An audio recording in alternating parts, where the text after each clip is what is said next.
Hi everyone, I'm Morgan, and I did my essay on the American Dream through literature.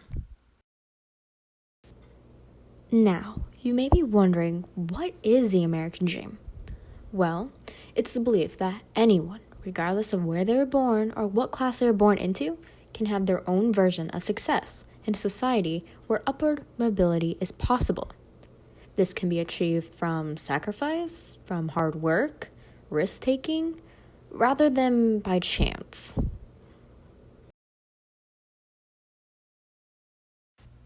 The two pieces of literature that I thought were the best choices for this was Invisible Man by Ralph Ellison and Now the Other Half Lives by Jacob Riis. Here is some brief information about each author. The first author is Ralph Ellison, who was born on March 1st, 1914 in Oklahoma City. He was a 20th century African American writer and scholar, and was best known for his award-winning novel, Invisible Man. His works influenced many future generations of writers and thinkers. Next, we have Jacob Riis. Riis was born on May 3, 1849 in Ribe, Denmark. He immigrated to New York City at the age of 21 and gained a first-hand acquaintance with its ragged life. By the late 1880s, he began taking photographs to show the slums of New York City to dramatize his books and lectures. He even used some of the photos taken in his book, How the Other Half Lives. The first story we'll be diving into is Ralph Ellison's book, Invisible Man.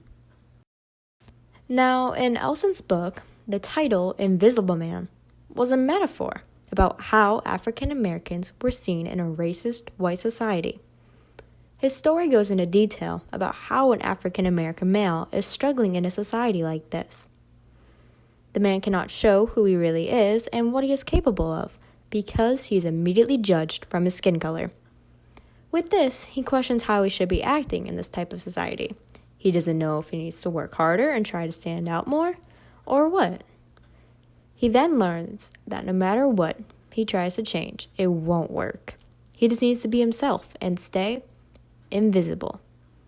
With him being unable to show his true potential in society, he can't gain anything, therefore limiting his American dream to only being available to those who are white.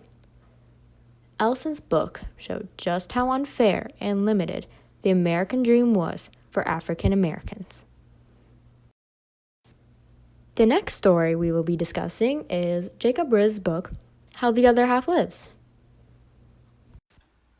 Now, Riis was more focused on showing how poor and disease-ridden urban neighborhoods were. He wanted to show how these immigrants who moved to America for the American dream were being treated and the conditions they had to deal with. Riis even went a step further and took pictures of the actual conditions in hope for people to see what others were going through.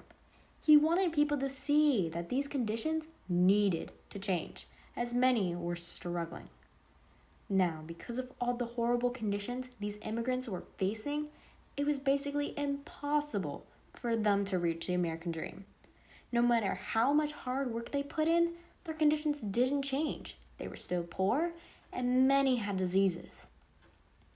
Riis hoped that with his book, he could change and make the American dream possible, not only for African Americans and lower-class whites, but for immigrants that came in all over the world for this dream.